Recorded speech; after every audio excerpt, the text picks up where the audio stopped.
Hey Ian, you ready? You bet I am. What are we talking about tonight? And talk about guns? If it's not a 30 cal, I'm not in. Jeez, mate, that's not very inclusive. Have you seen Jono? Hey Jono, you ready? Well, God knows where he is, mate. He's probably caught up in the neighbour's wire again. You ready to go? Let's do this. Mate, I'm ready. Let's crank it up. Righto then. Welcome back, listeners, to another episode of the Hunters Campfire, where we're going to talk about all things hunting and the great outdoors. And we'll probably throw in a few tips along the way. You want a tip? Say it once, say it 1,000 times. Goats love rocks. Or a few things about deer. Mark, what do you reckon about deer? As a deer hunter, I love hunting pigs. Well, that's about as useful as I expected it to be. Oh, check it out. Here comes Jono. He's being chased by the neighbour's dog. Okay guys, let's get this started.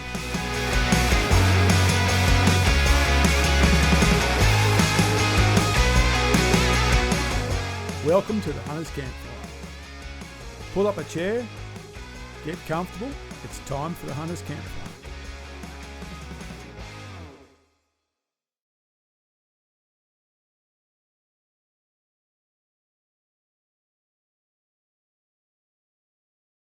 The usual suspects are here. Mark and Jono. Fellas, how are we going tonight? Very well, sir. Very well. Is that the Frank that you're wearing? It is the Frank. It is the one and only Frank. The Frank. It is the Frank. This is isn't it a beautiful piece of headgear? That's It right. is For very those nice. who are Very listening, nice. the Frank is our first cap. And Second. we've decided, well, second Second cap. cap. Yeah, second. Well, it's really It's our lit- first cap, I would say. It's our first Hunters Campfire cap. Is it a Frank came up with the idea for it? Though? And that's called the Frank because it came up. There's a Frank few- was the man behind it. So, yeah. There's a few reasons behind the name Frank. Frank won't mind me sharing. One, he's coming to hunt camp again. He's always at hunt camp. And I ran a call for everyone that was coming to the camp just to give them a bit of an idea of, what to expect, what not to expect, the general rules that we sort of want to follow and all of that sort of stuff. And Frank showed up wearing a Frank. He was wearing one of these caps. He'd made it himself. His wife had actually gone online and bought him this beautiful blaze orange cap. And he had one of our patches, so he had it sewn on and it just, as it does right now, it stood out on the top of his noggin. And anyway, I asked him where the caps came from, and he hooked me up with the supplier, and we went and bought enough caps for everyone at hunt camp to get one. And they showed up the other day, so I'm wearing it. So it's named after Frank, the Frank, one of the OG members of, I don't think that's probably original gangsters, original group members of Hunt Camp. He's been to everyone. Old guard. Old guard. Old guard. The old guard, not the original gangsters. All right. Well, original group members for Hunt Camp. And he also says that we call it the Frank because if it can fit his head, it can fit everybody's head. Because he's got a reasonable size noggin. So thanks, Frank. It's a great cap. I like it. It's very comfortable. I think we should make the Frank I know it's done for hunt camp, but I should think the Frank should be readily available for all hunters. Yeah, well, it's another interesting comment because somebody else wanted to buy one of our other caps, one of the original caps that we had that Beretta helped us get, and we'd run out of those caps. And I said to him, "Oh, one of these Franks are going to show up shortly." And he said, "Oh no, I've been listening to the podcast, and that merch that goes to hunt camp, that's sacred items. I'd feel like an imposter wearing one of those." So people kind of like the Makes it a bit more purpose unique. created gear for hunt camp, but maybe we can put some racing stripes on it to make them different. We'll see how we go. Yeah, that's interesting. Anyway, we've got new hats in production. You'll see more of them sometime shortly. Anyway, enough about And Frank. hoodies and Jono? t-shirts. I was going to say, all sorts. you mentioned Hunt Camp. It's exactly 1 month to go. I know. until Well, it's Hunt the Camp. countdown's on Instagram. It's 1 month and I think 3 hours to go Oh, okay. We're, on the 1 countdown. month So to go. 4 weeks of preparation. yeah, far out. That's going to fly by now. That's good. Anyway, I'm going to introduce our guest, Jason. Welcome, Jason. Thanks for joining us at no notice. No worries, thanks. It's a bit later So down here in south of the border. Yeah, just a bit late. Whereabouts are you based? Oh, we're just out in Newcastle. Yeah. Yeah, Yeah. righto. Okay. Right.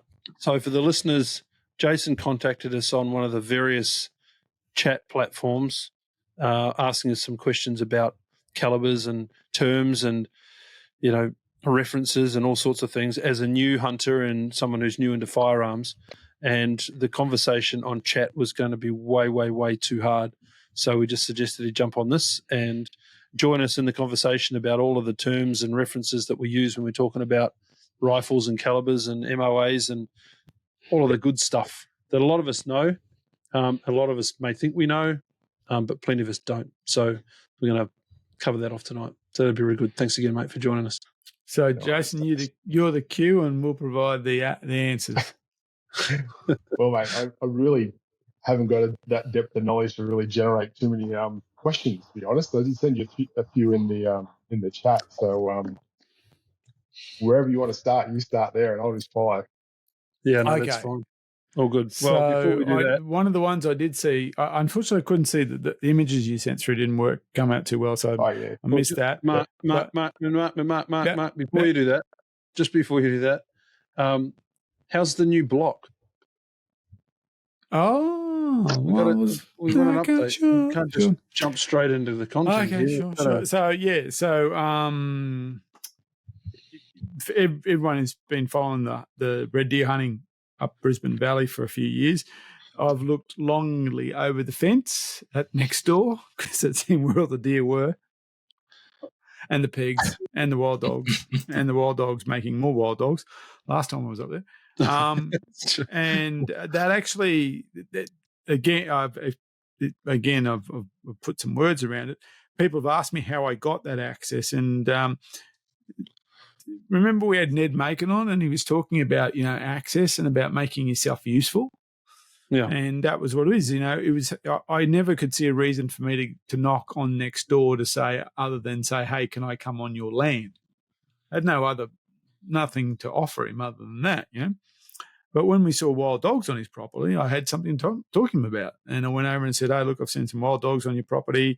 They're near your cattle." He said, "Thanks very much." And he said, "Next time you up," because I did this, I pulled up his house at night and got his phone number and gave him a call. He said, "Come in and we'll have a chat." So next time I went up there, did that. And he said, "If you'd like to hunt my block, you can."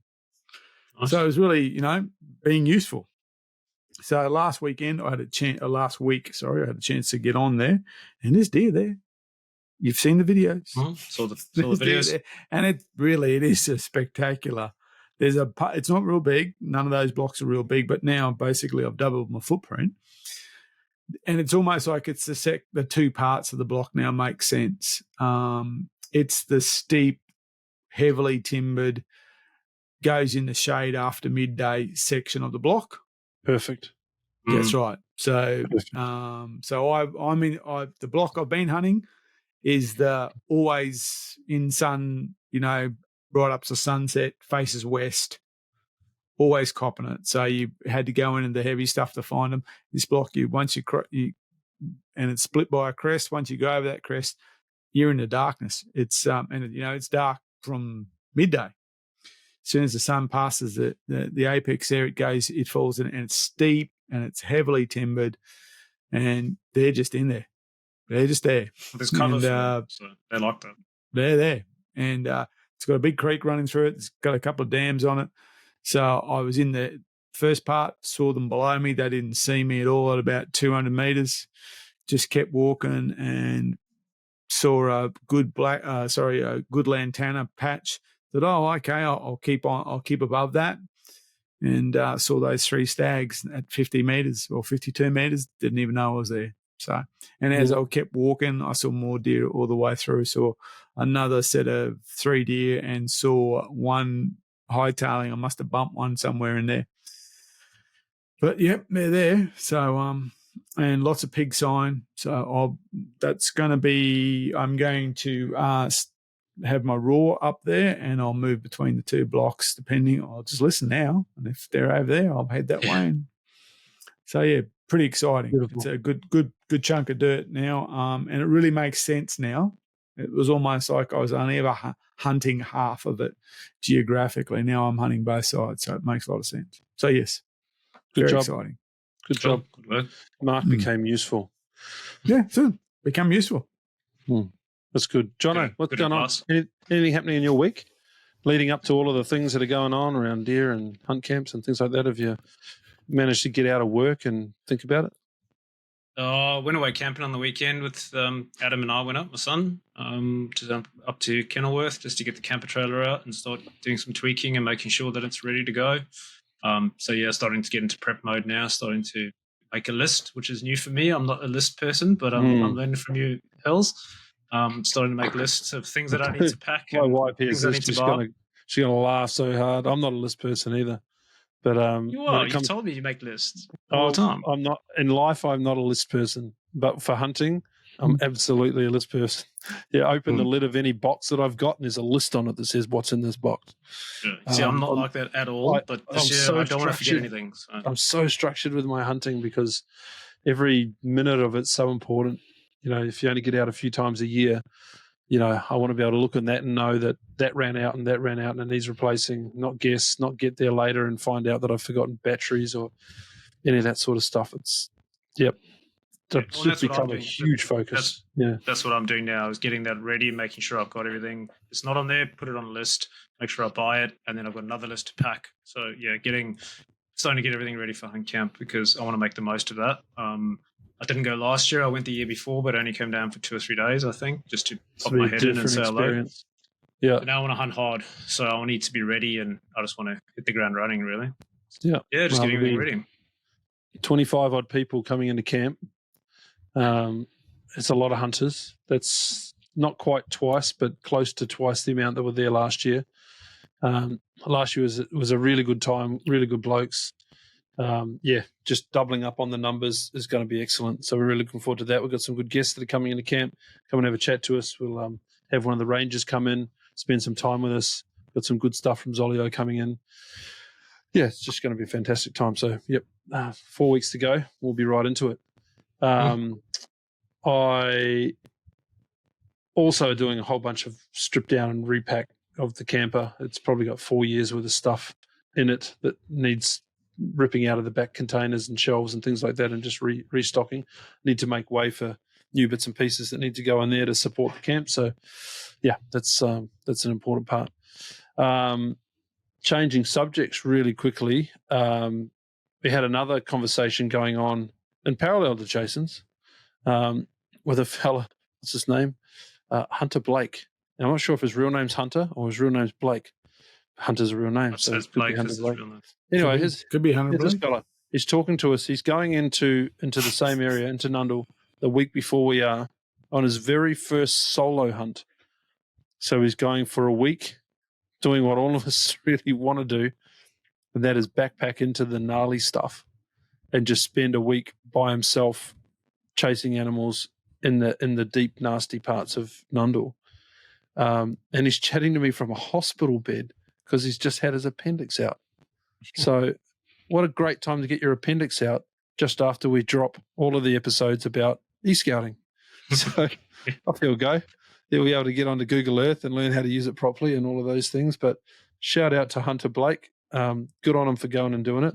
I did want to ask some questions of the group tonight. If you were thinking back over your hunting life and any solo hunting and backpack hunting that you might have done, are there any specific tips that you might throw at Mr. Blake about what he should pack, shouldn't pack, think about doing, etc.? John, I'll throw it at you first. Seem like you're ready for No, I've never done a backpack hunt. I've never a full-on overnighted. backpack hunt. Never done one. I've always done a You day haven't? trip in. No. Really? I feel like So- we need to put this on the agenda. I think we probably I should. do Well, too. we've talked Yeah. about doing something into Severn or something like that before, Yeah. but You can't We just never backpack got around hunt to to Vern. You walk out the other side of it in 25 minutes. yeah, but I've You never can done an backpack. overnighter out of a backpack. Yeah, okay. That's interesting. Mm. Mark, Yeah. have you done it? Yeah, a backpack hunting in Savannah. Well, I'm not saying you can't do it, but there's not a lot of need. No, but the thing is about one is I mean, there's not a lot of need to backpack anywhere really, but I mean, Yeah, it's just that you want the approach you want to take. I think the biggest difference between backpack hunting and backpacking is that you don't often move a great deal. You know, the whole thing about hiking is generally you're going from point A to point B, and maybe you want to see point C along the way. You know, you're going to go. You want to. There's a waterfall or a feature that you want to go to, and so you're going to either do a loop or you're going to do a walkthrough. So we were talking to Mark Hobbs, you know, about walkthrough type things. When you're hunting, that doesn't actually come into it. So you might not move a great deal, or you might, you know, do a pit camp. So you might go to somewhere and set up and just kind of do fingers out of it type thing, depending on the wind. And so you kind of set, if you're used to hiking, you kind of set yourself up like you're going for a hike. But once you start, you realize, no, I'm not moving that far at all, you know. So that's what I found the big difference was I kind of set myself up to do a lot of Ks, but I didn't do a lot of Ks at all. I didn't move as much as I wanted to, and I've done a few different backpack hunts, and I've always found it the same. You know, you don't move that far. You get into the place where you want to be, and then you can easily explore that for 2 to 3 days. Yeah. Yep. If you think about Nundle, for instance, you know, we talk about how horrible Murder Dog is. If you think about it, if you went in there and said, okay, I'm going to make a base camp in there somewhere, you could spend 2 or 3 days just searching all those gullies. Yeah. And geographically, you might be traveling hardly any distance. But, you know, because you're traveling differently. So that's what I found was the big thing. I set myself up to do lots of Ks because I've done lots of backpacking. What I found was I didn't do a lot of Ks at all. You know, so I took gear for distance rather than for hunting because I was used to backpacking. Yeah, and my thoughts of backpack hunting. You think back to the territory. Not to say that I want to be carrying a backpack, hanging around the territory, but that style of hunt where we went, where we stepped off across some of the salt plains and the flood plains, and we come up across that big mob of buffalo. You know, at that point in time, you know, you've seen where the buffalo have gone, you've taken the pressure off them. You had no idea where you were going to end up for the night. You back out a little bit, you make your camp, you reassess, you carry on, and you carry on, and you take it with you. The concept of backpack hunting for me is not so much the walk to go from A to B to get to my B hunting spot and then C a bit later on, but it's to be able to follow your nose and not have to backtrack back to camp. That whole concept appeals, and there's some good gullies in Nundle that you're right. They may be 5 kilometres long, but 5 kilometres is not a long way. But being able to stay down there and not have to walk up and down those ridges every time to get back to a camp has a certain appeal to it. Yeah, and I mean, and if you're in one of those ridges and you think about it, and you glass across and you see the stag or a buck or a big red stag, you're not going to go, okay, well now I'm going to do my 10K to the next point. You're going to say, I'm staying right here. That's exactly right. You can make I'm those not decisions moving from this place. Yeah, I'm now going to make very, very tactical decisions about maybe 800 meters. You might kind of go, I spot him at 400 meters. I've got to go down and up or whatever it is. But all of a sudden, you're not traveling anymore. You're making very, very short tactical decisions. Okay, how do I get in position to get that animal and things like that? So it does if the key motivator is game, then your movement will be determined by the game. Oh, bang on. That's it. So you might not move very far at all. You might every day I don't see anything, so I am going to keep moving. That's what I found. So when I hunted Severn, I backpacked. I just stayed out where I wanted to stay, but of course Severn's small and the gates are pretty easy, so I hardly moved at all. But when I did it in different forests, I found that I basically just moved for the game. Yeah, my backpacking in Severn experience resulted in me driving to Severn, parking the car, putting my big backpack on, climbing up the hill, shooting 4 goats, realising I forgot to bring the esky, carving the goats up, putting them in the car, and driving home.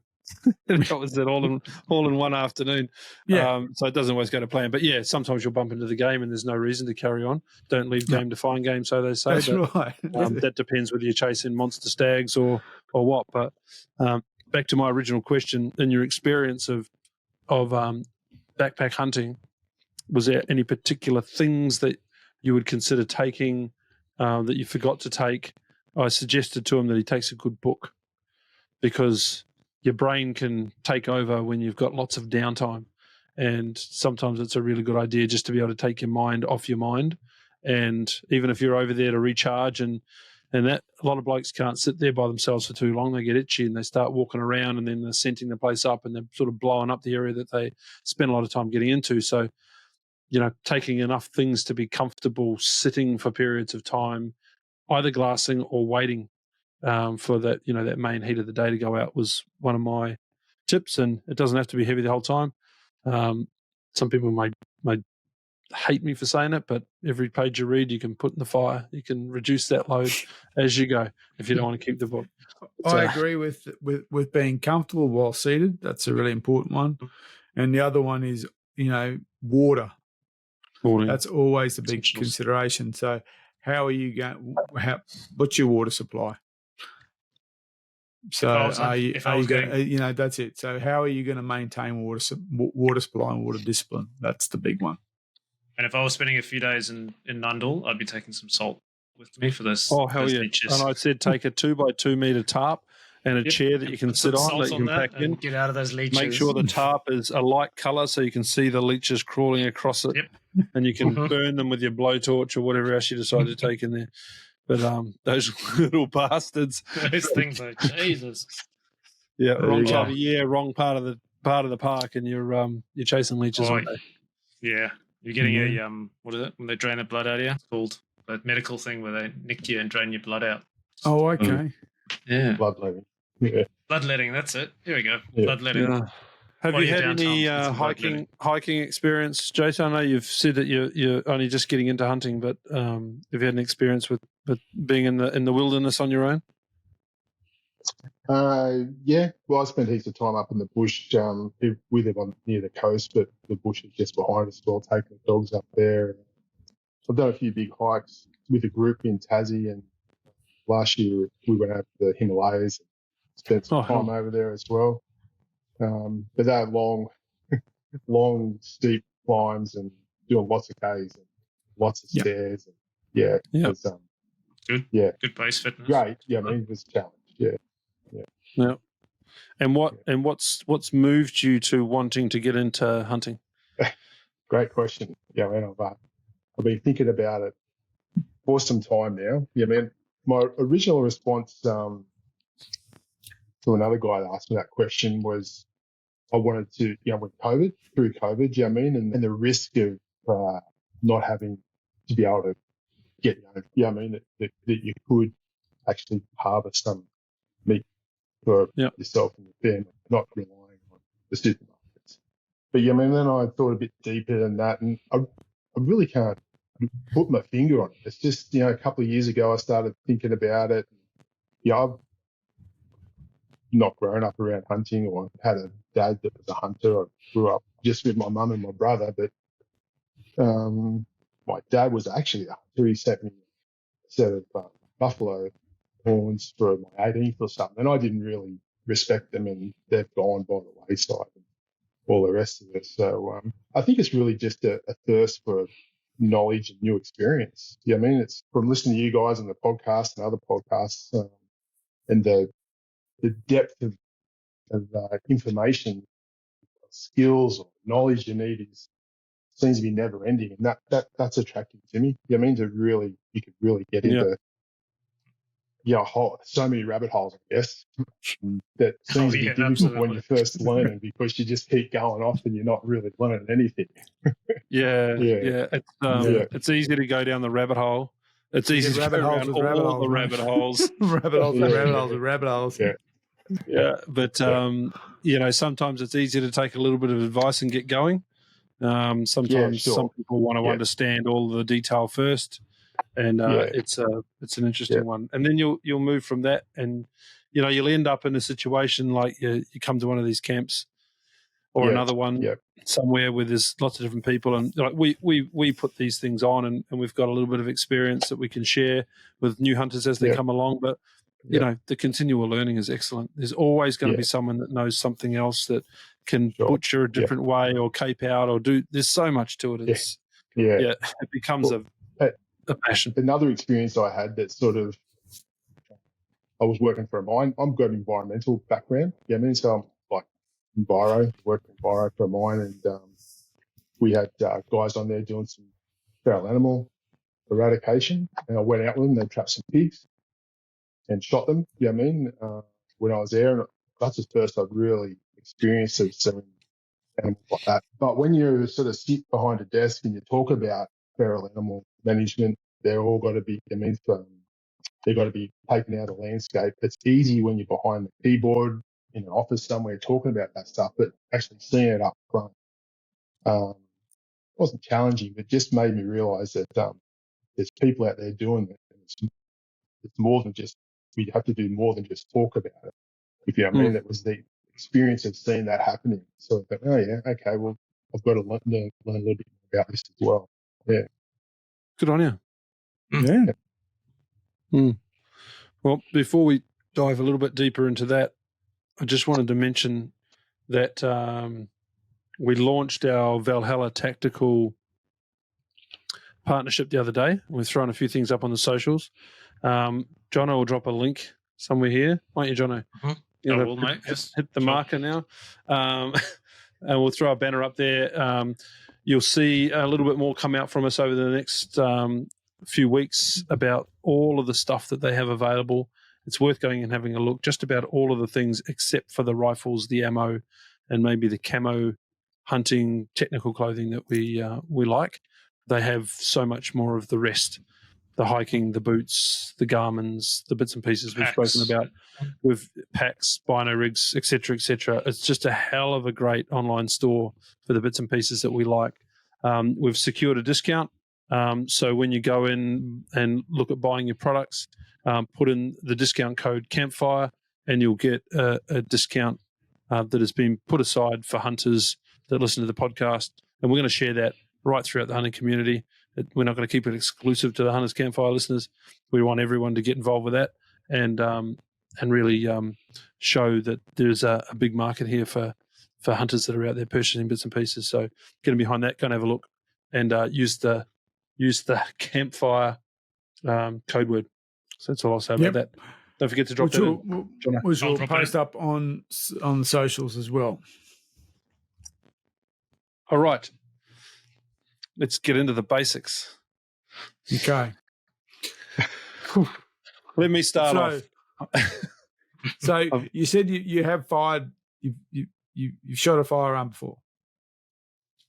Oh, a slug gun. Yeah, I mean, slug gun. Yeah. Okay. Well, Stop. Way back when. So yeah. I'm just trying to think how to frame this. Sorry, I did. Well, Sorry. That's all right. I had used some sort of SLR when I did have some time in the Navy. Yeah, like 20 rounds. Sure. Yeah. Let me start with the question that might frame it and start. So this started with a question that was thrown to us on Messenger, and I'll just read it out, and we can take it from there. This is from Jason, so hopefully you don't mind me sharing it. Hey fellas, this may be a really stupid question, as I know next to nothing about guns, firearms, rifles. I don't even know the right term to describe them. But can you please point me towards a resource that explains what all the numbers mean when guns are described? What is a Win Mag, and how ammunition is described? What is MOA? Maybe there's not one source of info that comes down to a Google search, but I'm keen to learn. There's a good place to start. That's what I was kind of pushing towards that. So we kind of know just to get an understanding of your. So what do all the numbers mean? Well, generally, and I'm going to say generally a lot. Okay, here we go. And the reason I'm going to say generally a lot is because there was no committee that was formed that was determined all this stuff. This stuff literally happened over hundreds of years in different parts of the world. I mean, Beretta's like a 500-year-old company. So there's a lot of generals in this. And generally, when we describe rifles, we use the caliber to describe the rifle. So someone will say, I own a 308. Okay? So what generally we do when we describe calibers, we either use, or we might use millimeters like 9.2 by 62 or something like that. And that is simply because it's different parts of the world. Okay? The slightly confusing part about that is then when we get into shotguns, we start talking about gauge and bore, though bore is not used as much anymore. It's now gauge. Gauge is an ancient measurement where they would basically, so think about a shotgun barrel, okay, and you get one lead ball that fits neatly inside that barrel, okay? So the ball is the size of, this. How many balls of those balls it takes to make a pound is the gauge. So a 12 gauge shotgun is 12 balls that size making a pound, okay? God knows how they came up with that. That's right. So with a shotgun, strange enough, the smaller the number, the bigger the ball. So for 4 ball, there's only 4. 8 balls, 8, 12, 20, 28, and so on. The first generally in that is a 410 shotgun, which is the use of an inch to describe a shotgun. It's generally, we use gauge when we talk about shotguns, and then there's that little outrider, which is the 410, which is actually actually going back to the increment of inches. So after that 30, so what that 308 is, or 0.308 is saying that projectile has a diameter of point something of an inch, or that case is 9 point something millimeters diameter. Okay. So a 9 millimeter pistol. Yep, sure. It's not that doesn't describe the diameter of the barrel. Is that right? No, because we tend to talk about caliber rather than barrel. Okay, right. So caliber. generally, it's funny because, like, if you're a bowman, you'll talk about your bow. You don't say, "Oh, I shoot 150 grain or 200 grain." You kind of talk about the bow, but in firearms, we generally talk about the caliber. Right. Again, there is some difference around that because some people will say, "I shoot a 1911," which is a reference to the pistol and when it was made. But most of us talk about caliber. So I shoot a 308, I shoot a 7mm Rem mag or something like that. We tend to talk caliber when we talk about rifles, and then we might say, "Well, I shoot, and my rifle's a Seiko or it's a Tikka or something like that." We'll talk brand, but generally we start the conversation with caliber. Oh man, and a 22, things like that. Yeah. It's the kind of generally accepted conversation. Yeah, so we had a post come up on the Hunt Camp chat the other day. What's everyone's preferred caliber for hunting fallow? And you had everything from 243s, 223s to 3006s to everyone's answer was a caliber answer. Caliber. It had nothing to do with the gun or the scope or the optics or anything else. It was caliber size. And even people will say, "What's your go-to rifle?" Typically, they'll say that. Caliber. They'll say, "What's your go-to deer rifle?" And people won't say, "Oh, it's a Seiko." They'll say, "Oh, it's a 3006." And then they might then reference. They might then reference the weight of the pill. But we'll get. Let's get it. So generally, now, interestingly enough, when you talk in inches, you generally talk about the diameter. When you talk in millimeters, you often also talk about case length, which is a little bit weird. So you might say, "I've got a 9.3 by 62," but you wouldn't say, "I have a 375 H&H by something, something, something." You say, so that's another weird thing. So some people might say to you, "Oh, it's a 6.5, as in 6.5 millimeter." Okay.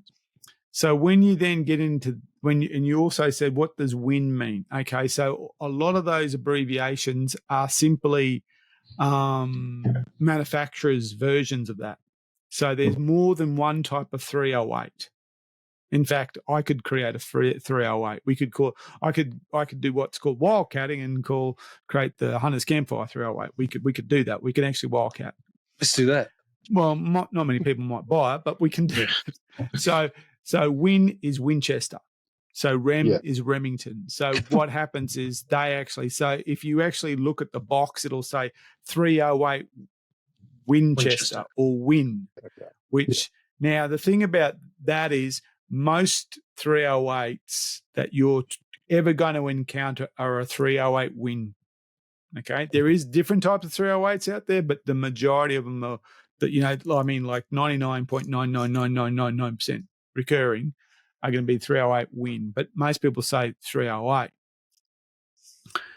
So that Win or Rem or Cytec or Creedmoor or H&H, Holland and Holland, they're all the manufacturer. Okay. Now that can get a bit spooky because sometimes there can be two names for exactly the same. So it's a bit of an in-house joke. Jono will get it. When does a 7x57 Mauser become a 275 Rigby? Where on the map does it change name? When it leaves Germany, somewhere on the way from Germany to England, it changes name. That's all that changes. So you can buy this. They're both the same. They'll both be the same. Same thing. Sorry, it comes out of the Mauser factory and then somewhere over, somewhere it kind of changes. So I owned a 7x57 when I lived in the UK, and depending what ammunition you got, it was either head stamped 7x57 or it was head stamped 275. So, because that's the stamp on the back. The info on the back. It will usually the info will on commercial cases have the manufacturer and the size. Be bloody good if they could put the grain weight.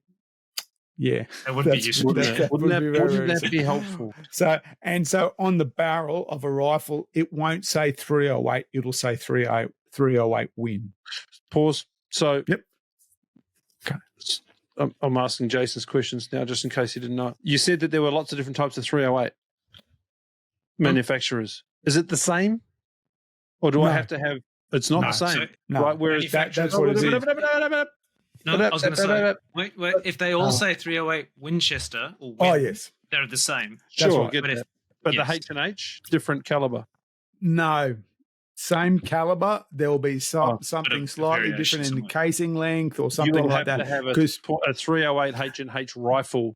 That's why on your barrel, the ammunition for that rifle is on the barrel. Yeah. No matter what someone tells you, what is stamped on the barrel is what ammunition that rifle takes. Yeah, see, this is where it's hella confusing because the 308 example. You can buy 308 Marlin. You can buy 308 Marlin. But the example that you said earlier, where it just changed name because of where it was on the map, they both fit. Yes, because they are in that instance, and that's why I always make the joke. Jason? I'm confused. That's why I make the joke, because it is exactly the same. It's just that it changes names.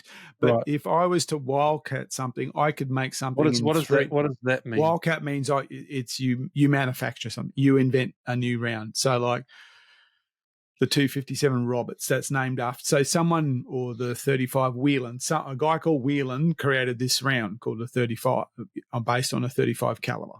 So that's the reloading. It's the reloading junkies. They just gotta.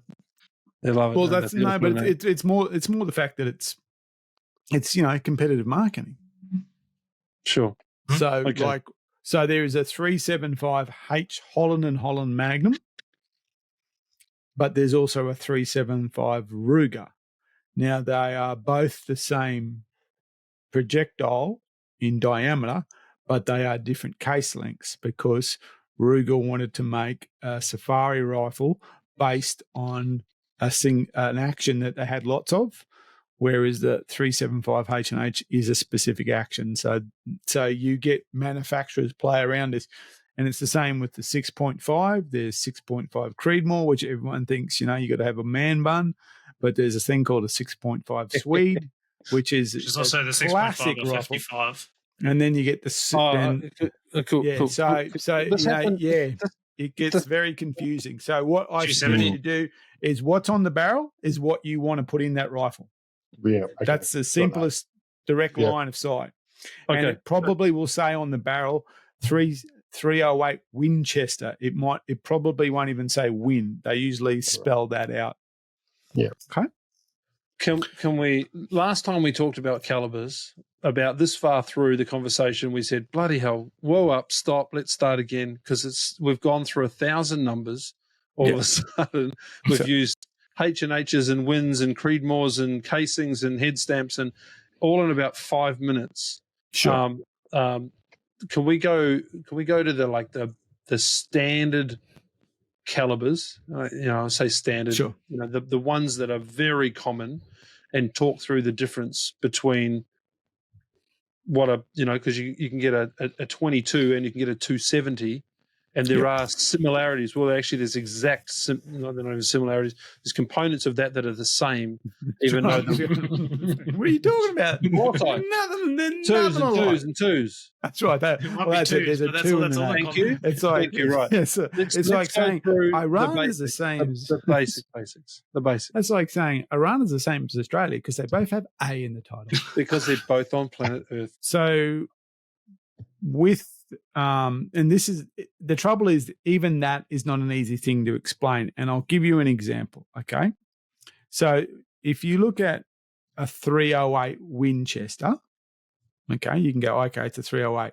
Then there's, for instance, one of the most common hunting rifles is the 3006. Okay. So now that 06 refers to the date of kind of when that was first patented. So when that caliber was released, it was in 1906. That's what the 06 stands for, okay? Okay. Then you look at another famous rifle, the 3030, the cowboy gun. So that's 30-30. And you go, oh, so that's a 30 caliber made in 1930. No. The 30 stands for 30 grains of smokeless powder used when they first made it. So there isn't even a convention of what that tail number means. So that's why it's vitally important that you, again, the barrel is your point of reference. Everything starts and finishes on what's printed on the barrel of your rifle. And I'll give you an example of that where it can go wrong. Because Jono has a 9.3 by 62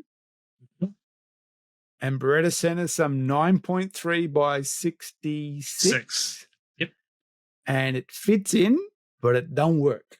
The 63 and the 66 reference the case size, right? That's right, length. Mm-hmm. So the 9.3 millimeter. So it fell in. Yep.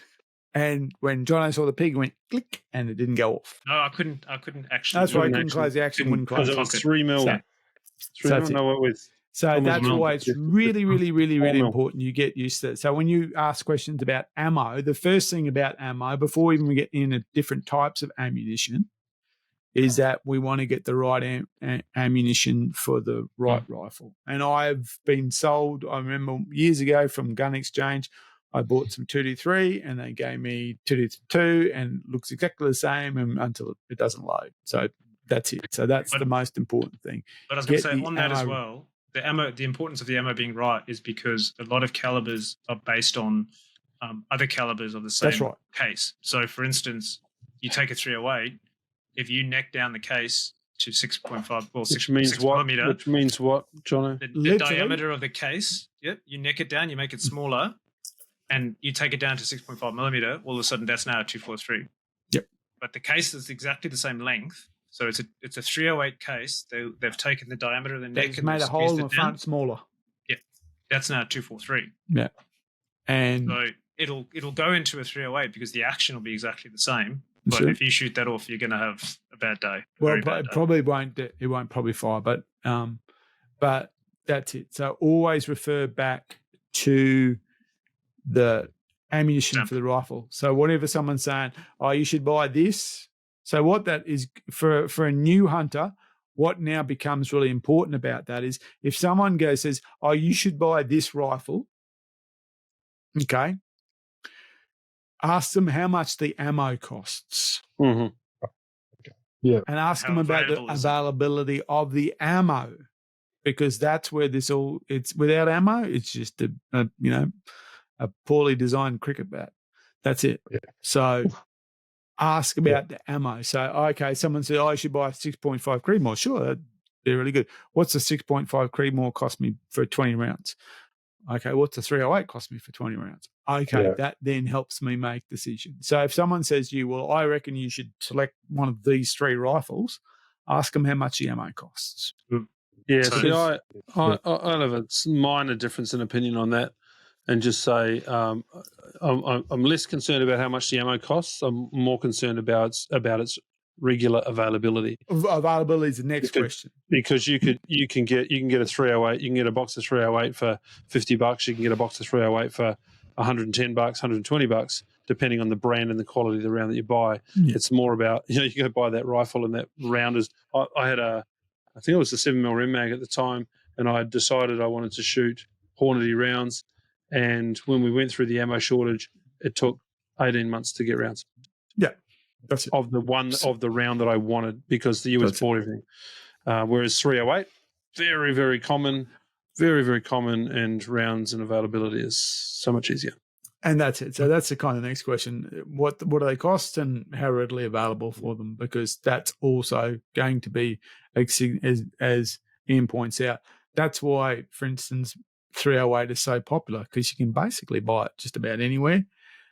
Yeah. Now, generally, if it's a 308 ammo, it should work in all rifles, because they tend to build commercial rifles with a lot of tolerance. So different brands will, it doesn't have to be a Winchester brand 308 to work in a rifle. Tolerances are usually designed. There is sometimes you can get a little bit tricky, but we won't go there just yet. So, for instance, Tika used to have a problem with loading a certain projectiles if they were at the top end of the scale of that particular ammo. So they were the biggest projectiles. They might not fit in the magazine, but generally that's not a problem. So if you buy a 308 and you shoot standard 308 ammo out of it and you shoot 150, it doesn't matter what brand it is. It doesn't matter either for the rifle or the ammo. It'll work. It'll give you what you want. So that's probably the best, easiest way I can describe numbers. How are we feeling about that? So I was going to say, where are you at with that? Well, I've been taking a few notes about what you said. Yeah, I mean, pretty basic. Yeah, I mean, I think I've got a pretty good understanding of it. The question I've got in my mind though, is say it 30 caliber. Yep. So how does that? This is a stupid question, probably. But no. So that's saying that's how do you get the 30 caliber out of the 308? Yeah, so the .30 is the 30 caliber part of that. Okay. Right. Yeah. So the .3. So you'll have a .30. Yeah. And then you'll have. Okay.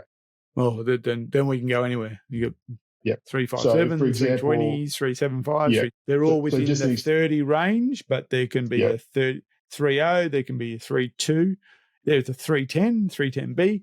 Okay. So up and down. So that's where so when people generally say 30 cal, it's when we talk in that's inches, we tend to call it caliber.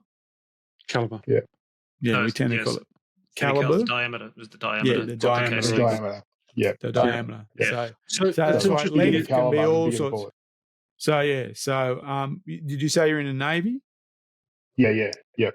So in the Navy, if you shot an SLR, you shot a 30 cal, but they didn't call it a 30 cal. They called it a 7.62 by 51 millimeter, because that's NATO. Yeah. Okay. Yeah. Okay. But if you're in the Soviet, you would have shot a 7.62 by 39. The old Soviets used to shrink the casing, same projectile. and away you go, up and down the scale. Generally, the difference now there is so that's can be a confusing one when you're looking at things like, is it a 223, a .223 Remington, or is it a 5.56? Now, there is some difference, and the difference is generally in the case design. Yeah. A 5.56 is designed to be used in a semi-automatic or automatic, so the case has some slight design features that make it load a lot easier, but it's essentially so in the States you can buy an AR platform that'll shoot both. Yeah. It can handle both. It can handle both the military and the commercial stuff as well. But so that's what it is. So you're getting slight variations. But so we don't tend to say, I don't tend to say I have a 7.62 or 7.62. I tend to say I have a 30 cal. Because that's generally when we're talking about American calibers or British calibers. In sporting terms, we tend to talk in inches. The Europeans often talk, and not just Europeans, often talk in millimeters. So I'll say that's the only difference. Okay, I'm just looking at so then your question is, what's a Win Mag? Okay, so before you move on to that, please just pause for question. Okay. You referenced 30 cal. You don't ever hear anyone referencing 20 cal. No, because there isn't too many 20 cals. Okay, so what's there is the 204. I suppose the 204. 270. That's not a 27. That's a 27 cal. To 27.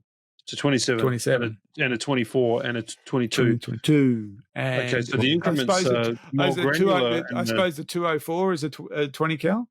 It would be. It's a 20 cal. Okay, so it's not a 20. Just because it starts with a 2. Yeah. But no one calls it that. No. Well, I mean, you jumped into 30s, so where's the 20s? Because Mark doesn't care about it if it's not a 30 cal. That's right. Why not? There's some, anyway. Well, good. Just thought I'd ask. Should we? Jason will have more questions. I was just thinking out loud. Yeah. Sure. It's okay. All good. So, that's right. I took a photo. I went down to that Bathurst arms fair last weekend, I think it was. Yeah, lots of guns everywhere. I talked to a guy from Arms, Yamin, about rifles, and so they had their like a 223 Remington, 243 Winchester, and the 6.5 people, and the 308, which those two are similar caliber. But are the other two different? They're all different. 2, 3? They're all different. Yeah. They're all different. Okay. So the 223 Remington is a very, very popular small to medium game round. It's readily available. It's pretty cheap. It's not. There's no more cheap ammo, unfortunately. Cheap ammo days are over, but it's relatively cheap. It's pretty effective, but it's a .22. It's not. It's a .223 caliber. The metric equivalent is the 5.56. The next one you said is so that was developed by Remington. That's why it's a Rem. Yep. But we tend not to say that. Most people don't say that. They say 223. But if you look on the barrel of a 223, it'll say 223 Rem or 223 Remington.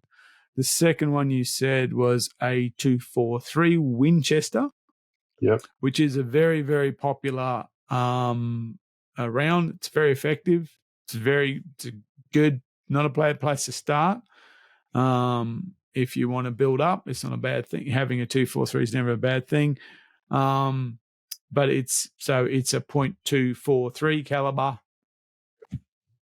developed originally by Winchester. 6.5 Creedmoor is the use of millimeters. Once upon a time, we would have called that a quarter cal because it's a quarter of an inch, 6.5. Yeah. So you might say, what's the equivalent? Well, a 2506 is the how you might say it in old language, 6.5. So a 6.5 Creedmoor is, and I don't know who made Creedmoor, but it's not a manufacturer. Creedmoor is actually the reference to, it's a historic reference. It's a reference to a rifle range in the US, the Creedmoor. Yep. So that's a 6.5. And the third one was a 308 Winchester. Yeah. Okay. Now, there is some connectivity between those rounds, especially between the 308 and the 243, but they're not the same round, and they perform differently, and they have ostensibly different purposes. Okay. Right. So there is some connectivity between, as Jono said, the 243 is, what are they? I think they call it the parent cartridge. So they have a cartridge and they'll modify it and do different things of it to make different types of calibers. So he said it was where the Wildcats come from. That's right. So it was a neck down 308. So there is connectivity, but they're very, very different. And they're also very different for hunting applications and usage. Okay. So in most cases in this country, unless you were going to hunt buffalo, a 308 would be, or you could hunt buffalo with a 308, but generally, if we kind of exclude buffalo, a 308 is a suitable hunting round. It's readily available. It would work. 6.5 is designed as a long range. It certainly has hunting capabilities, probably got more hunting capabilities than people give it credit for, but it's primarily a target round. 223 is a hunting round, and 243 is a hunting round. Okay. I think it's important to note that some places have minimum calibers as well for shooting certain species. Yeah. So, why also a 308 is good because it jumps all those hurdles. Yeah. So if you're going to chase sambar, you have to have a 270 minimum. I think New South Wales is 243 to shoot deer. Well, New South Wales is only recommendations, but other places it's actually a requirement. So so a 308 passes all tests. Okay. Well, I did walk into another gun shop the other day up the valley a bit and spoke to the guy about rifles. You know what I mean? And he sort of mentioned the 308 was a bit of old school, and there was other rifles people prefer to shoot. It's a bit more.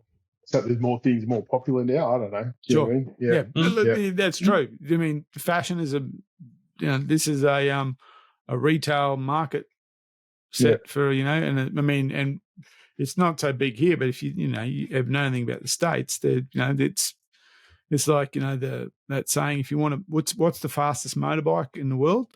Next year's model type thing, it's like that, Sure. That's it. So that most definitely, 308 is old school. It is, kills a lot of stuff, but it's still old school. So there is a lot of that does happen. There's always new rounds coming out, especially in the States. There's like all sorts of stuff that's happening all the time. In fact, the end of the day, we make Creedmoor is a bit of a conversation piece here, but it's no longer the newest thing on the block by any means. It's the ranger. It's the ranger of the rifle. At the end of the day, they Mark was talking about hunting rounds and target rounds. If you're starting out and you're looking for a rifle to point and shoot a deer, a pig, a goat, whether the 308 is an old school round or not, it's tried and tested and true, and it's here and it's not going anywhere, and it'll be the most common round almost that you can find at a gun shop. So you can't really go wrong with it. Is a 7mm going to kick you a bit more? Is a 30-06 a cooler round? Shit, yeah. But are they both going to do the same job for what you're talking about? Majority of the time, bloody oath it will. Are you going to assess the caliber? Because Mark hasn't yet talked about grains, and he'll do that in a minute, no doubt. Now he's been prompted. You start to select the projectile quality and weight and everything based on what it is that you're hunting. Doesn't mean you change the caliber, but you might up the size and up the quality so that you've got better flight over distance, et cetera, et cetera. But the caliber can remain the same. You don't have to change your gun to do that. So you can select a good base platform and have lots of options. And we talk about it. We've been talking about it on the Hunt Camp page. You know, I'm shooting a 30-06. Jono's shooting a 30-06. It's predominantly fallow.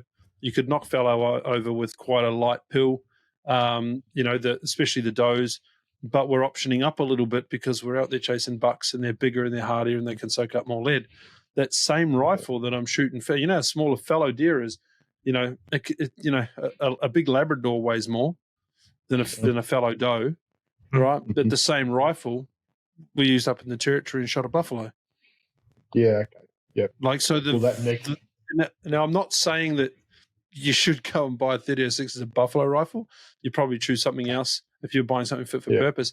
But it did the job because there's a variation of sizes and projectiles that you can buy for that one caliber. And Mark will explain that better. Sure. Right, cool. Just one more thing. Just on your question, you said what's a Win mag? So the Win is Winchester. And the mag refers to Magnum. So that's saying that is a .300 Winchester Magnum caliber.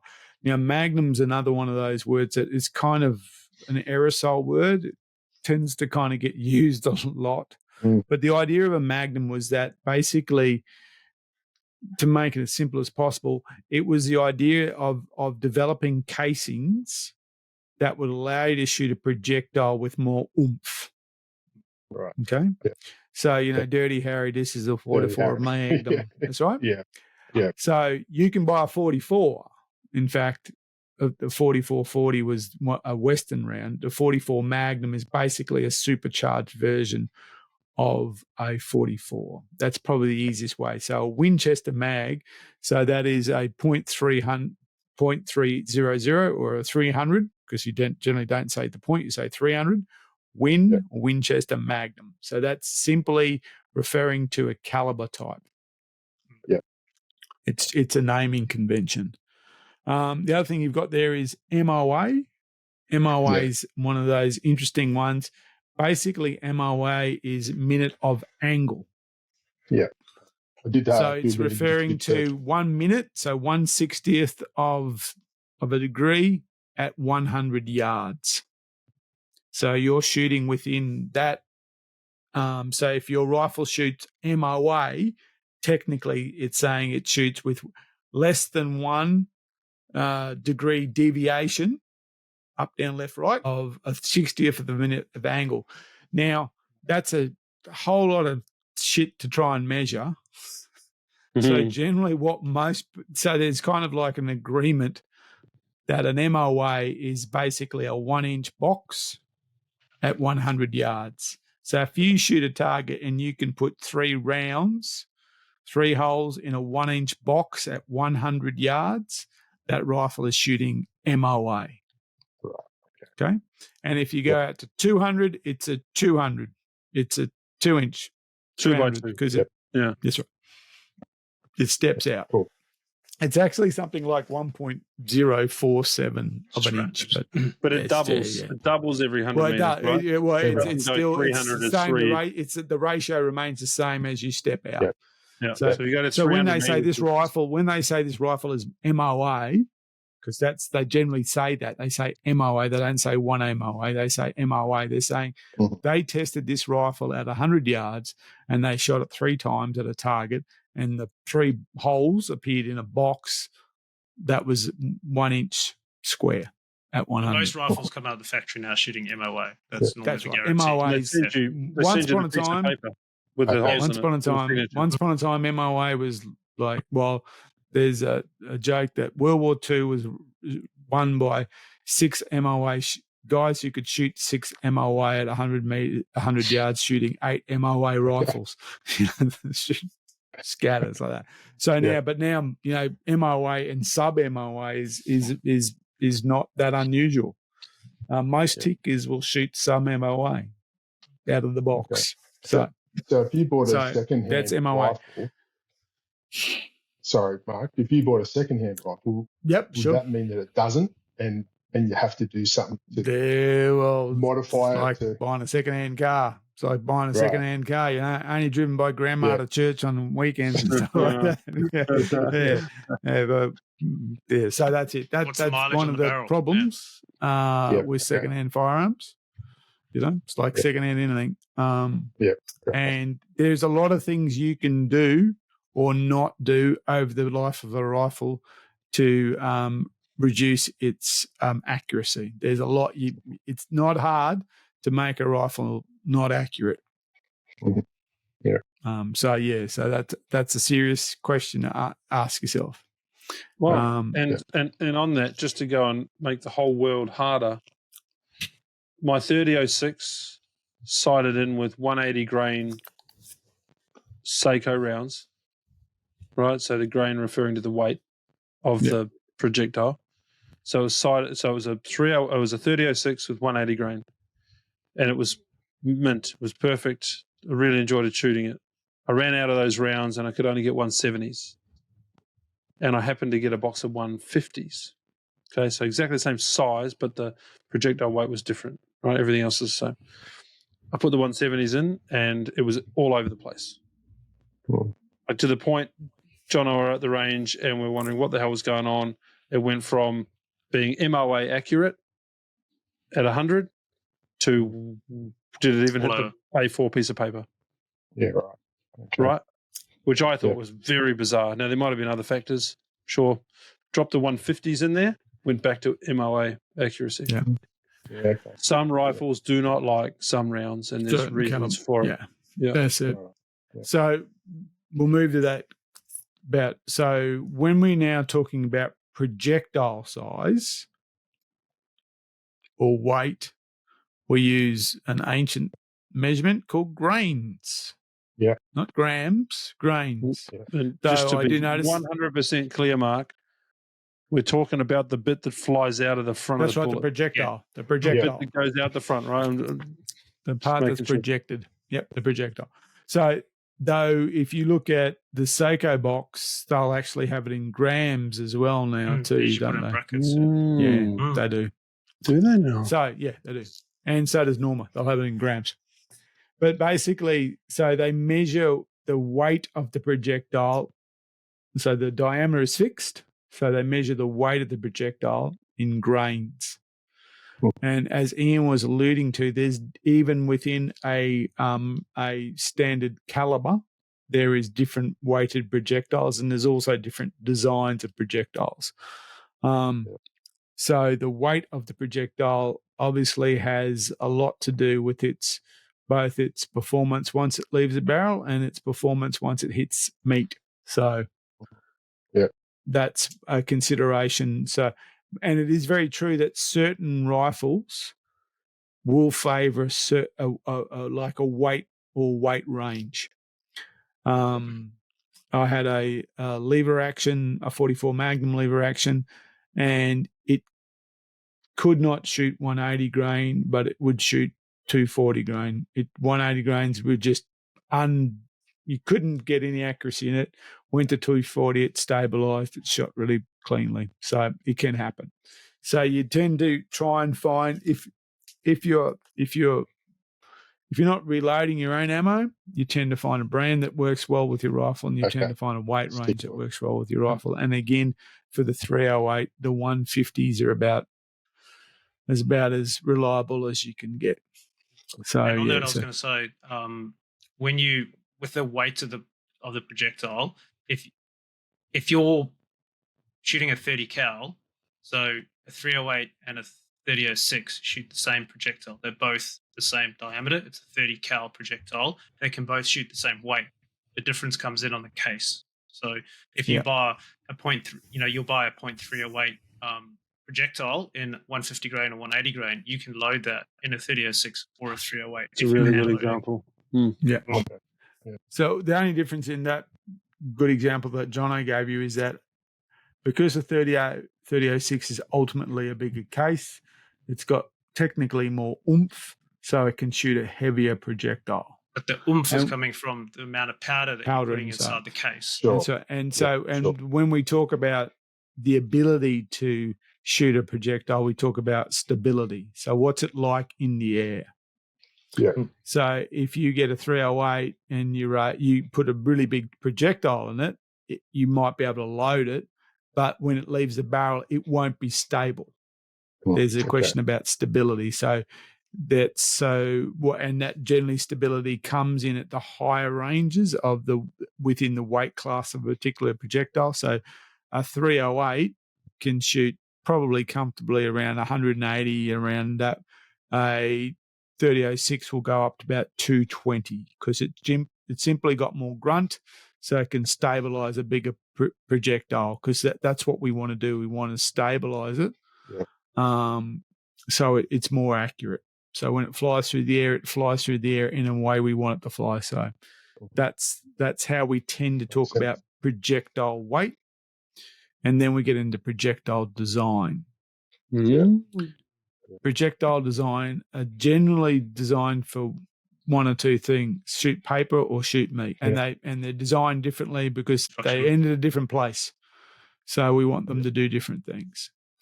So if you're shooting a hunting rifle, you want to shoot hunting ammunition, Expanding ammunition. Yeah. So and hunting ammunition generally means expansion ammunition. So when it hits, it expands in a controlled manner, and so does the most amount of damage to living tissue. Whereas if you're shooting paper, you want it to hold together as best you can, so it makes a nice little clean, crisp hole through the paper. Yeah, makes sense. And then you get really weird variants like that. There's always a general, which is things like vomiting rounds, which are kind of like little grenades. So the idea is when they hit the animal, they fragmented so you didn't damage pelts. So they were like a little bomb that went off inside the animal and did all sorts of terrible internal damage, but made no big stinking holes through pelts. So that's what when we're looking at projectiles now, we say, so if you're looking for a rifle, you want to kind of think about what animals do I want to hunt?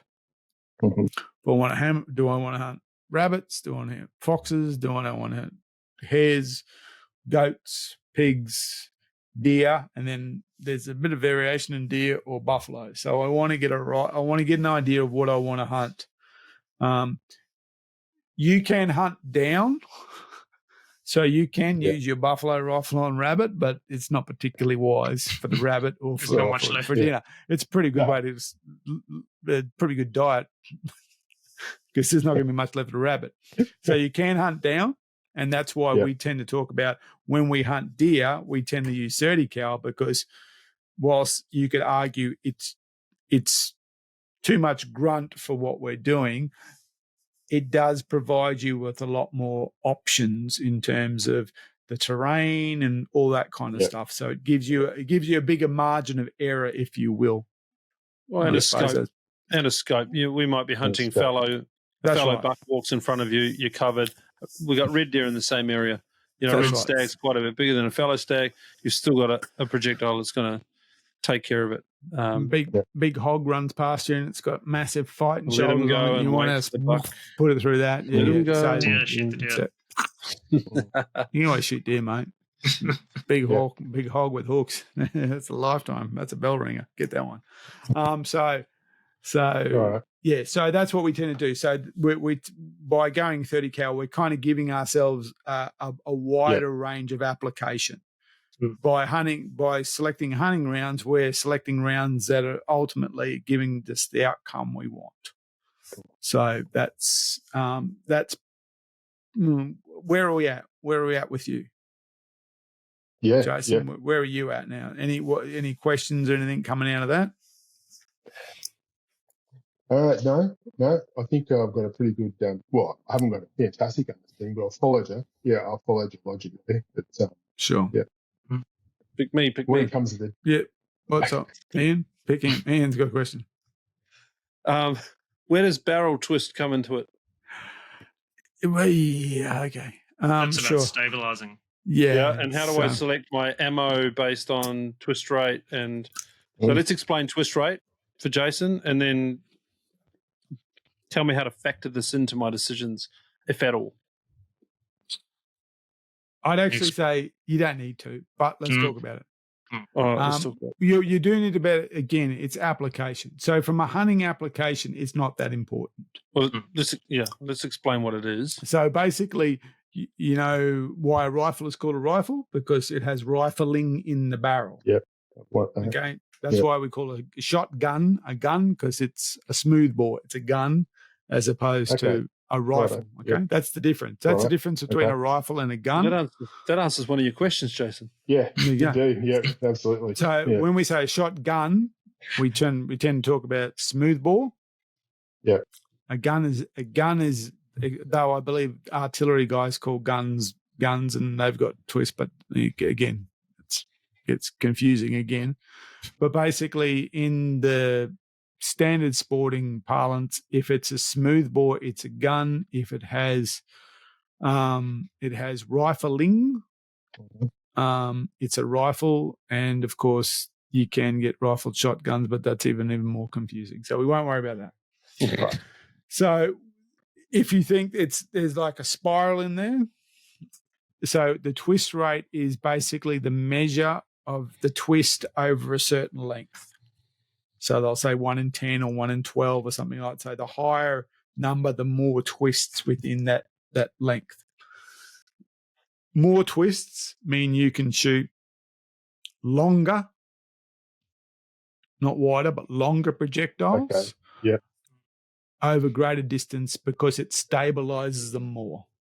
Yeah. So if you were shooting target and you wanted to shoot a long projectile, so you were picking one of those, Cytec rounds that have got a massively long projectile because it stabilizes through the air over a bloody kilometer, like a missile, that's when it comes into it. If you're shooting a deer at 200 yards, as long as that rifling actually works, it doesn't matter. Yeah.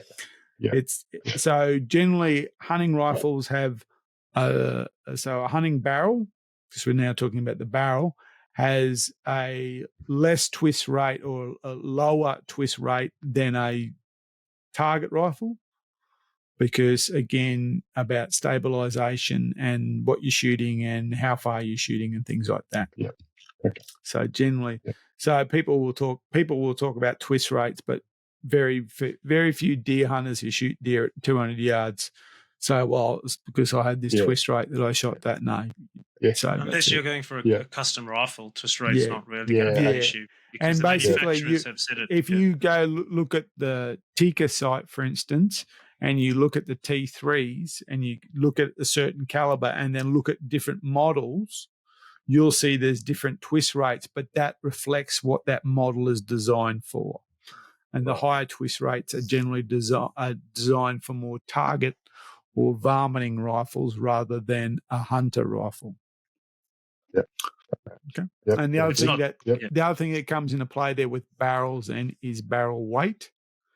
The idea that a heavier barrel has better heat dispersion, so it doesn't have change at a molecular level, so everything's more stable. It's heavier, so it has a positive effect on recoil. So it's, again, more accurate.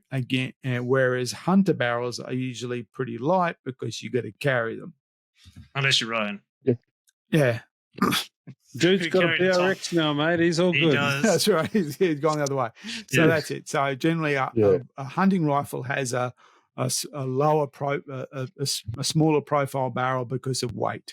And in fact, then you get the ones that are fluted and all that kind of stuff, which is all about weight. That's heat, and heat dissipation. And heat dissipation. And heat dissipation. Yeah. But again, it's assumed that when you're hunting, heat isn't too much of a factor because you're not shooting a lot of rounds through it. Yeah. So it should be getting hot. I know this is not a question about this is not a question about numbers and calibers and things like that, but then you go into sighting in, and often when you're sighting in a rifle, you might sitting out at 100 meters, you'll shoot your first round, it hits at a point, and then the rest of your rounds hit slightly off where the first one did, because there's a difference between cold barrel and hot barrel when it comes to right? Yeah. So what do you sight into? Because when you're going and sighting in your rifle, if you're an absolute purist, and knowing that first round that you let off at a deer when you're out hunting is going to be on a cold barrel because you haven't let one go for 3 minutes earlier, most likely, then how do you sight in a cold barrel? Because you can only shoot one. Yeah. How long do you wait?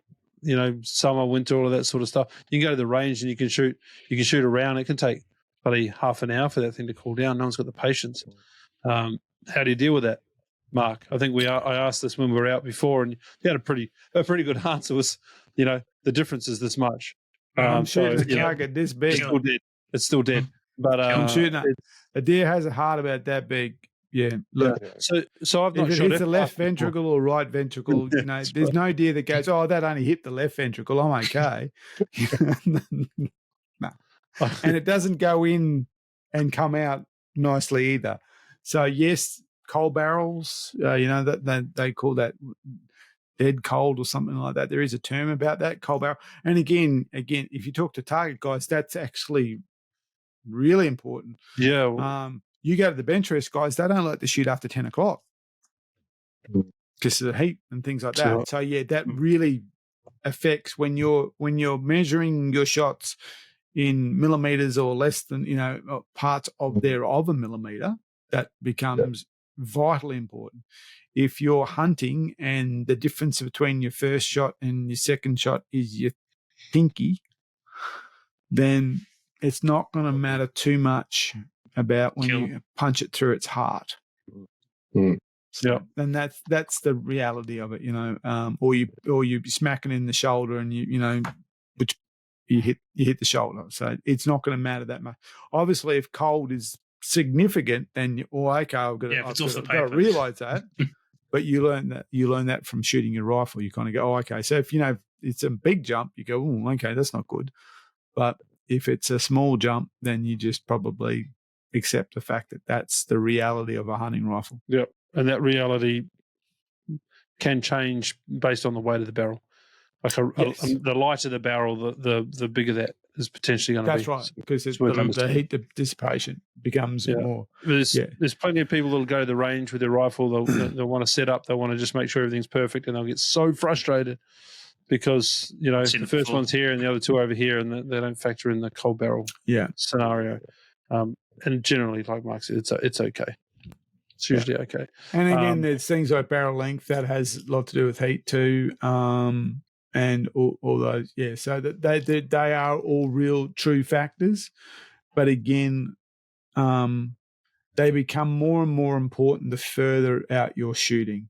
So if you're shooting within 200 yards, which is most state forest stuff, and you're shooting a deer, and it's got a kill zone that's 6-inch box, and you're shooting a 30 cal or even a 270 or something like that, and you're shooting a 140 to 160 grain projectile, you're still going to put that animal on the ground. Yeah. It's going to do the job. And also a lot of the times the rifles are super accurate. They're very reliable once they're zeroed in.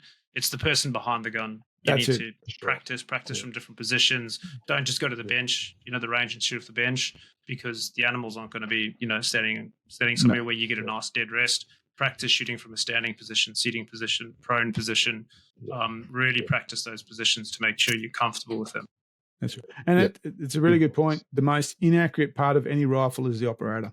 It's most variables. It's us. We're that's it. And that's it. And you see a lot of people get really frustrated over that kind of thing, but it's the operator, our shoulders aren't symmetrical, there's, our eyesight's not even, there's all sorts of things that, as soon as that deer stands in front of me, we're the bad part of the equation. As I said, the nut that's right. The nut behind the butt, as they say, we are the bad part of it. So if you work on yourself, if you buy a brand new rifle, if you buy a modern rifle and you run modern ammunition through it and you've got a modern scope on it, it's far better than you will ever be. You are the weak link, you are the weakest link in this particular activity. Practice and understanding that equipment is far more important than anything else. I've experienced a bit of that with shooting a bow. So Yeah. Oh, It's all me. bows are perfect. If you want to know how onky you are, shoot a bow. Yeah. Why is it over there? Hang on, what happened? Twang. What How happened? did I just punch myself in the face? That's right.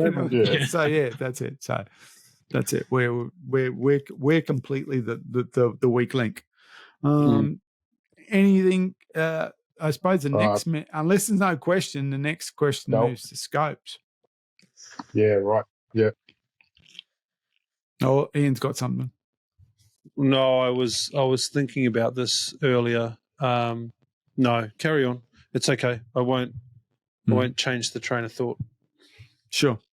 So if we kind of know what kind of rifle we want based on caliber, so we know that we want a ... 308, and we're shopping, price point. So we're looking at the brands that are in our price point. Then there's left and right-handed. You lefty? Right. You got nothing to worry about. Yeah. The world is your oyster.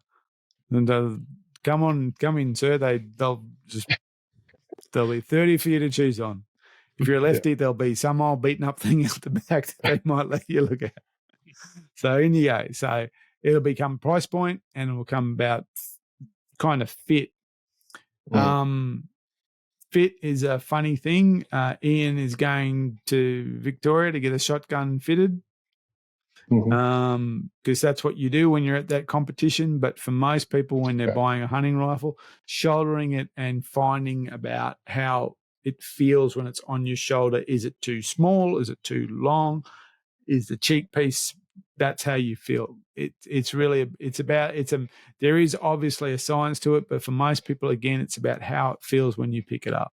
Yeah, let me jump in there. Jump in there for a sec. For the new guy, I've been through. Everyone's been through this. Has been the new guy. Some people get them handed down and they adapt to whatever they're given. Yep. Some people buy their first rifle, like I did, by walking into a shop and saying, "Hey, I want to buy a rifle, so I want to shoot some deer," and they sell me whatever they have available, probably that has the most margin on it at the time. Actually, I'm probably degrading the dealers because that's not fair, but they have rifles there available for you, and they'll help you choose, right? But what Mark's talked about fit and feel and all of those sorts of things, you've got no idea what right feels like. Sure. You're going to pick up the first one, you go, that feels like that, and you're going to pick up the second one, and that feels like that.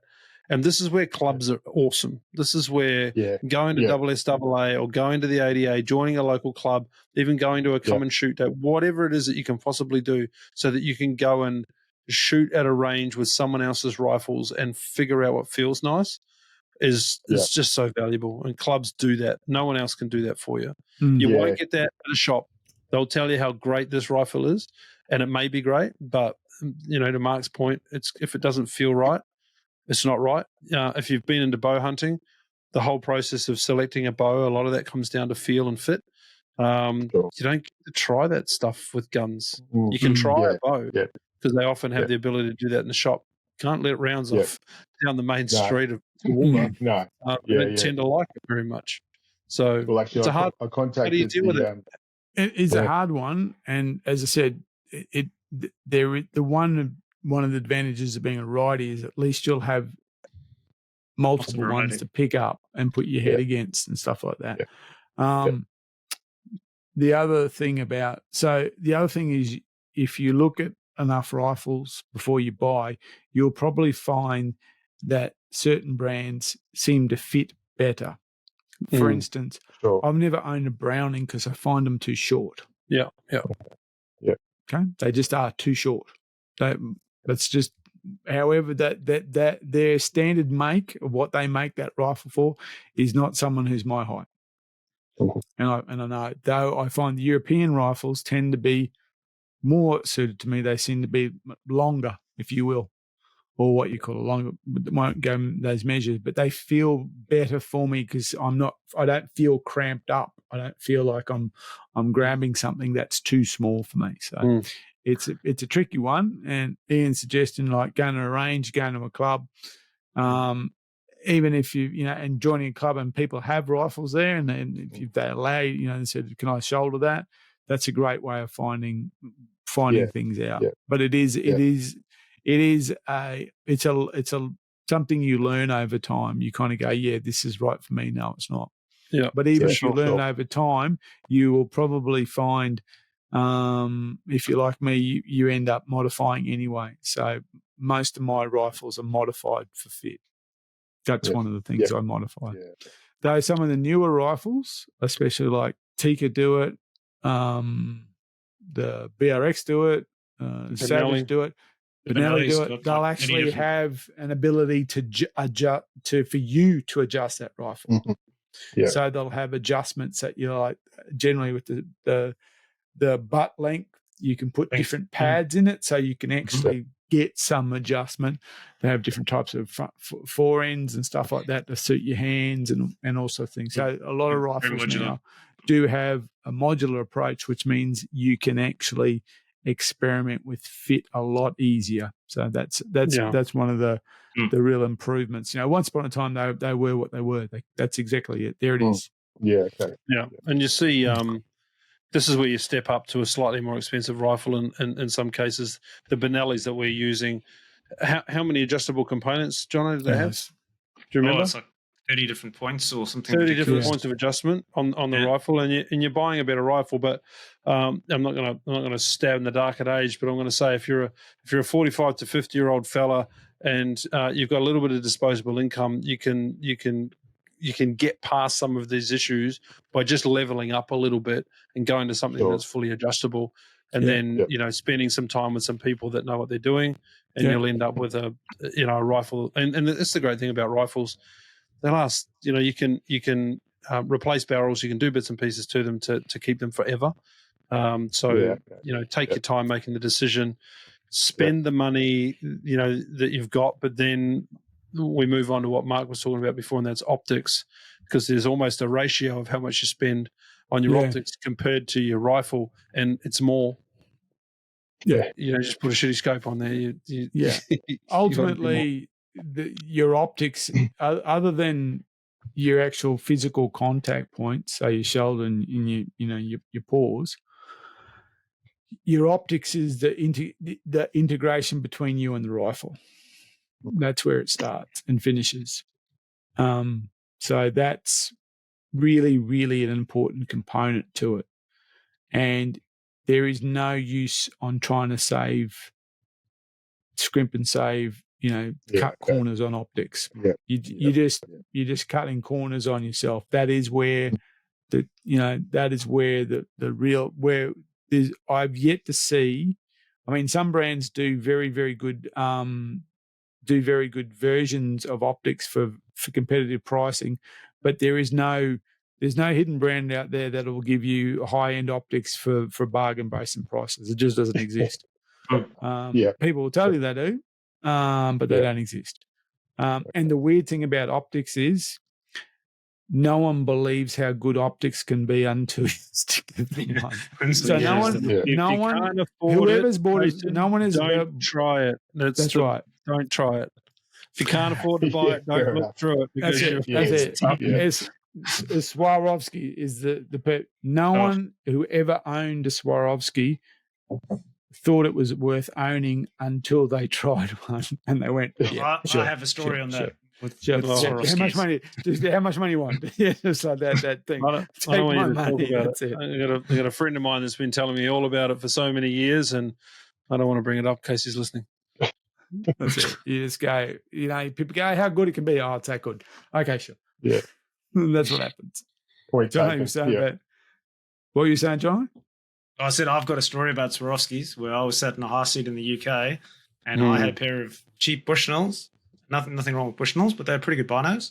And I was overlooking the field with my Bushnells. I couldn't see a thing. My mate was sat next to me with a pair of Swarovskis and he was like, shoot the deer. And I'm like, I can't see it. And he handed me his Swarovskis and I put them up and there were about 25 deer in the field in front of me that I could not see through my Bushnell.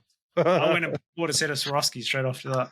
Yeah. It's like that. And then there's the make sure you don't buy binoculars that are better than your scope, because there's nothing worse than seeing the 25 deer but not being able to see them in your scope. That then happened. Yeah, that's the trouble too. The trouble with optics is it's their gateway drugs. You kind of go, oh, I have to have the matching. I have to have the matching spotting scope. scope and yeah. Well, So unfortunately, we'll leave this podcast at some point this evening, and Jason's going to be buying a $5,000 rifle, probably a $5,000 scope, it's $5,000 binos, and his missus isn't listening, so it doesn't matter. Good luck. Good luck. Yeah, So good luck they are indeed, gateway. So and look, there is certain more, I suppose, price competitive brands out there, but there is no magic brand. There's no magic brand. No, but and let's just go back a second too. They are, the brands we've mentioned are very, very good, but that price point should not stop you getting out hunting. You can go and get a bargain basement, 308 with a Bushnell scope and some Bushnell binos, and you'll go out there and you'll come. If you don't manage to see the deer and shoot it because your optics weren't good enough to find them for you, you won't know. It's okay. You'll come back, but eventually they'll bounce around in front of you, and you'll manage to take them. But it's the I talk about the 1%ers, not just in hunting, but in all sorts of parts of my life. The 1%ers are the things that help, and And the thing about those the really high end optics, where they come into their own is at the periphery. Yeah. So if you're if you're a day hunter and you hunt from dusk to dawn or dawn to dusk, and you're hunting in forests, you can get a very nice setup at an economical price to cover. It's when you get to the periphery that's when those things come into play. For most cases you can get away. It's perfectly serviceable, and and most of us started that way too. We started with perfectly serviceable stuff, and we build up over time to realize what we want. But so Ian's right. It won't. Where the limitations will come in is right at the edges. So if you're hunting, as I said, if you're a day hunter, you go to Nundle or somewhere like that, or and you get there and you go out on dawn and you go out for the day and you see deer, your gear will service you very well. Yeah, it's those very, very sketchy 1% situations where that high end stuff really comes into its own. And mostly for optics, it's about light gathering. So it's about the lower the light, the better that they allow you to see for longer, because they have better light gathering. So that's scopes, and of course the things that the mounts that connect the scope to the rifle also need to give consideration. You obviously don't want to have crappy rifle mounts holding all your expensive gear together. It just doesn't work, and mounts do more than, or what mounts really do, give you reliability. So you can be comfortable, everything's holding tight, everything's working, it's all working as it should do. I can't think of too much more to go into from a basic point of view. Did you have any other questions? Your mind exploded? Yeah, well, I think what I like about listening to you guys and what we just discussed, it's about encouraging people just to get out there. You know what I mean? And that's what I'm looking forward to the most. You know what I mean? Even if it's not the bees and knees of the year, it's just getting in the bush and looking around, and maybe something will happen. But if not, the journey will be, that's what I'm looking for. Spend time in the bush. Yeah. Yep. Look, and there's every chance it will happen. Every chance. Yeah. But a lot of those chances you make yourself, but you can't get them from your living room. So the more you're out there, the better. Again, chances you're increasing. Unless you're really, really lucky, you can shoot them from your living room. I've never been that lucky. But getting out there and doing it is going to increase your chances. And picking good forests, and you're in a pretty good area. You sit around Newcastle. That's not a bad area to be. And for us Queenslanders, basically, the further we go south, the better the deer get in real terms. In most cases, so you're in a good position. I know Hunter Valley. I've hunted the Upper Hunter a lot. Lots of fallow deer around there. Lots of good state forests for you to get to, and you're in a good position. Yeah, sure. I just got my R license, so that was great. Well, if you've got your R license and you're looking to get some experience, Hunt Camp seems to be pretty well booked out, but that doesn't mean people can't come up and participate and be part of the camp, learn, get some time in the field. Don't have to carry the rifle, but you can be part of the experience. So if you've got the time, absolutely, 100%. Pop up for a few days. That's right. You're not far away. Come off. What's that road? That the Coast Highway? I can't think of the name of it now. Thunderbolt Highway? No, it's changed its name when it comes up from the coast. I can't think of what it's called. Yeah, don't know. Yep, but there's a good road that comes from Newcastle up.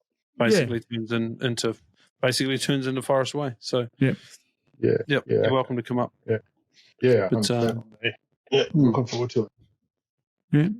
And that'll give you a great opportunity to see different types of setups, see lots of types of gear, and help you make those decisions. Might shoulder a few rifles. Yeah, there'll be a few for you to try. Yep. Yeah, sure. Yeah. All right. Well, we might call that a session. Awesome, Jason. Thank you. Thanks for reaching out. Yeah, that's what it's all about. People that want to know what's going on and try and get some help. You've made the bold step and you've asked what you thought was a stupid question, and hopefully you've got a bunch of stupid answers. It's been fantastic. I really appreciate it. Yeah, it's been awesome. No, it's fine. Yeah. Really good. And if you got any more questions before you get out there and buy your first rifle, get in touch. Yeah. We'll make sure that you don't get steered in the wrong direction. Thanks. Reach out. Yeah. We certainly got some contacts we can help you with. Yeah. Okay. All right, good stuff. All right, thank you. Cool. Thanks, Jason. See you next time, mate. See you guys. Okay, gents. Thanks. All right.